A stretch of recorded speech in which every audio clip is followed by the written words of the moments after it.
In a surprise announcement, US President Donald Trump revealed that the United States and Iran are set to begin direct talks over Tehran's controversial nuclear program. Speaking from the White House alongside Israeli Prime Minister Benjamin Netanyahu, Trump said the high-level meeting today, foreign minister quickly pushed back, insisting the talks set to take place in Oman will remain. Talks with Iran. They've started. It'll go. We'll see what can happen. And I think everybody agrees doing a deal would be preferable to doing the obvious. And the obvious is not something that I want to be involved with, or frankly, that Israel wants to be involved with. Iranian Foreign Minister Abbas Araghchi posted on social media platform X, calling it both an opportunity and a test, adding the ball is in America's court. Tensions have been building for weeks. If negotiations fail, Iran is going to be in great danger. Iran had earlier refused direct negotiations under pressure from Washington, rejecting Trump's ultimatum to talk or face military action. We have some breaking news coming in now from the Middle East, where Israeli airstrikes on Gaza overnight have left at least 19 people dead and dozens more injured, according to Gaza's Civil Defense Agency. The raid targeted multiple locations across the Palestinian territory as Israel resumed its offensive against Hamas. The casualties included several children, and the bombing has intensified the ongoing conflict. Civil Defense spokesperson Mahmoud Bassal confirmed the deaths, highlighting the growing toll on civilians. We stay with news from Israel, where Prime Minister Benjamin Netanyahu announced on Monday that Israel will quickly eliminate its trade deficit with the United States and remove trade barriers following a high-stakes meeting with US President Donald Trump at the White House. Despite Netanyahu's commitment, Trump did not commit to pausing the new 17% tariffs on Israeli imports, which take effect on Wednesday.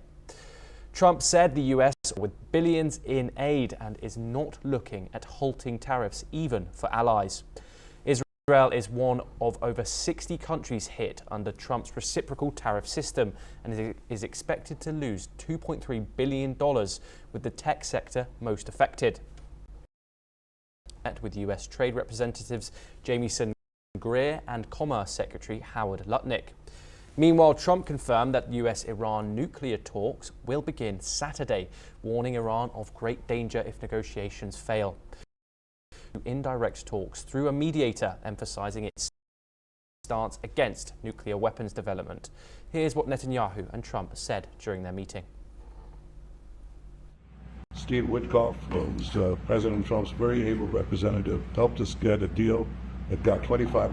We're working now on another deal that we hope will succeed. And we're committed to getting all the hostages out, but also eliminating the evil tyranny of Hamas in Gaza. Well, you know how I feel about the Gaza Strip. I think it's an incredible piece of important real estate. And I think it's something that we would be involved in, but, have us like the United States there, controlling it would be a good thing.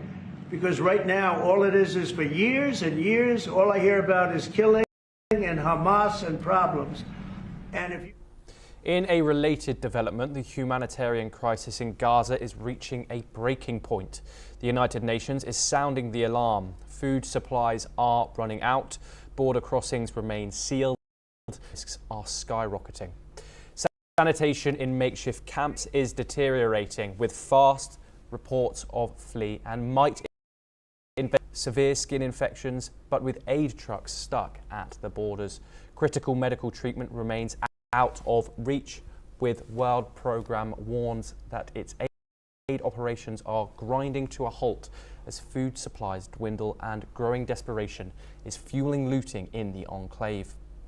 According to the media reports, in the occupied West Bank, tens of thousands have been displaced due to ongoing Israeli actions, particularly in Jenin and Turakem. Let's hear what spokesman for the UN Secretary-General, Stephanie Dujarric, had to say. The UN officials noted that for over a month, no commercial or humanitarian supplies have entered Gaza, and more than 2.1 million people are trapped, bombed, and starved again. Food, medicine, fuel, shelter supplies are piling up at crossing points, and vital equipment is also stuck. Overall, we estimate that nearly 400,000 people have been displaced yet again since the breakdown of the ceasefire. That's 18% in Gaza. And no arrangements to secure their safety and survival have been made, a responsibility that falls on Israel as the occupying power.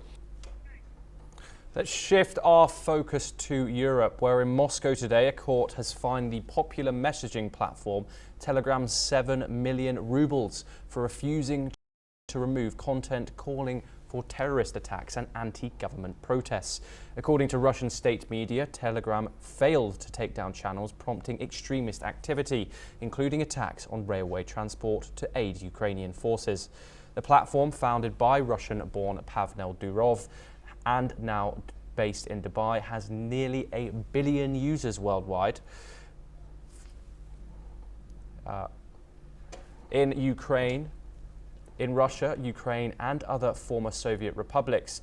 Durov, who recently returned to once in France, was previously arrested and investigated in connection with crimes including fraud, money laundering, and the distribution of illegal content on the app Telegram. The company has not yet responded on today's ruling.